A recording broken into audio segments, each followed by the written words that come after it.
matter? What's wrong with you? What's wrong with me is that we live in paradise, but none of us have the time or the means to actually live here.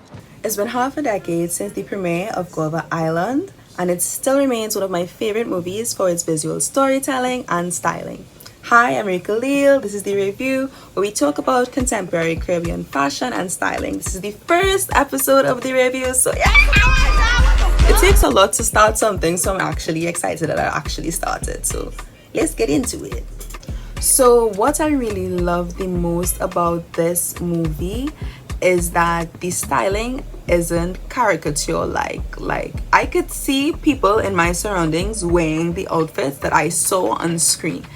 Rihanna and Donald Glover / Childish Gambino, they wear one outfit for the entire film, and it's a outfit that I see people wearing in the real world. You know, besides Donald's open shirt for the entire movie, however, the styling, beautiful. So for those of you who haven't been able to see the movie just yet, I'll try to give you a little short synopsis without hopefully letting out too many spoilers. So Guava Island is set on a fictitious island where the inhabitants are mainly of African descent, and it's rich in a resource called clayworm. However, under the tyrannical rule, unfortunately, of a leader by the name of Red, and are forced to work 7 days a week super hard in the garment factory or in the automotive factory.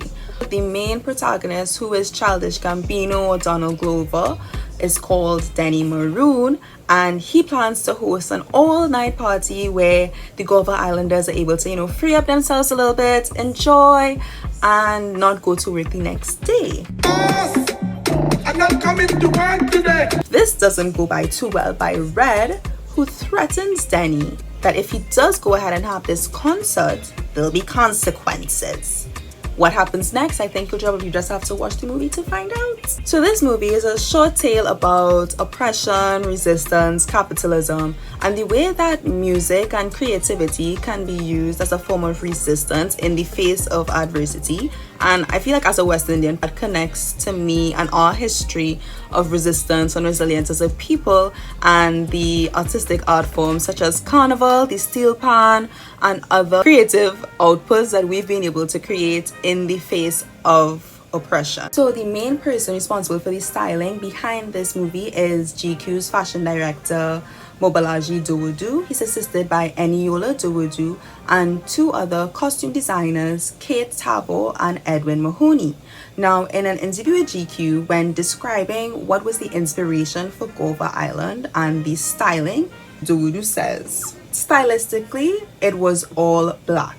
He says that was a big deal. Everybody's black style, channel it from everywhere. It didn't have to be regional, specific, it didn't matter. It's just that it was all black. And in another interview I found with Polymoda, he mentions that his Nigerian style and culture and his various travels informed the styling of Guava Island a lot.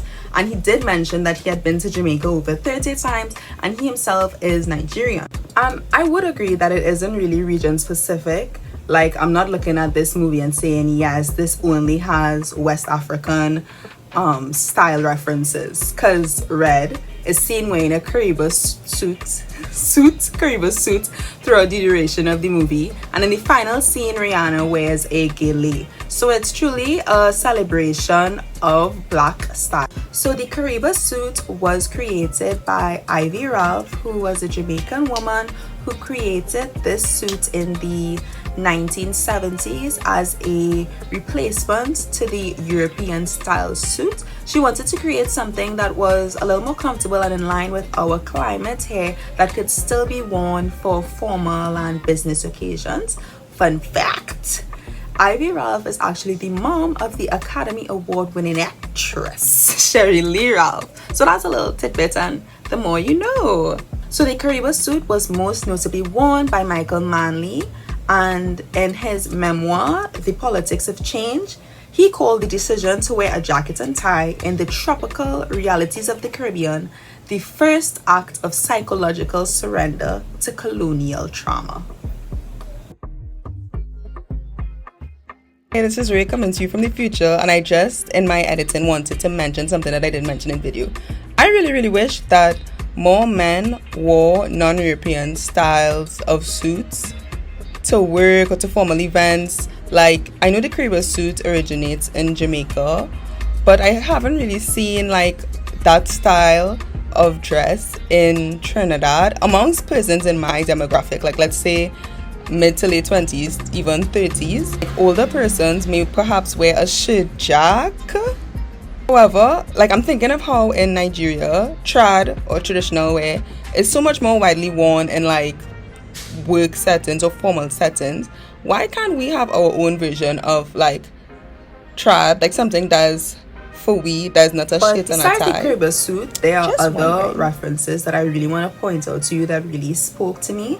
So the tie-dye worn by the workers in the garment factory, I don't necessarily think Caribbean or West Indian. When I think of tie-dye, I think of more summer camp for some reason, because I just associate like learning how to tie-dye and doing that craft with a camp setting. However, the specific blue tie-dye and style is reminiscent of the acai takeaway dress that literally lives rent-free in my mind.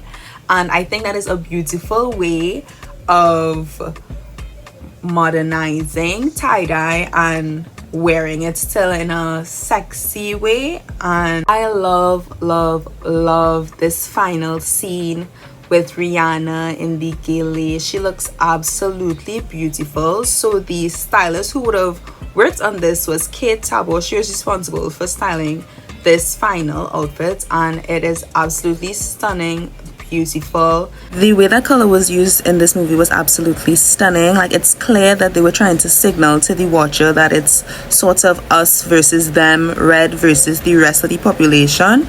And I love in the final scene, it's just a sea of blue.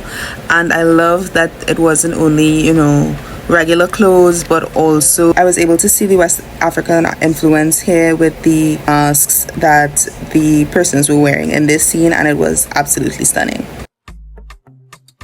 So that's all for now. I hope you were able to enjoy this little chatty video, and I look forward to making a lot more of these on different style fashion topics with a focus on the Caribbean region, because I live in here. I try to make it hey. Okay, enjoy the rest of your day. Bye.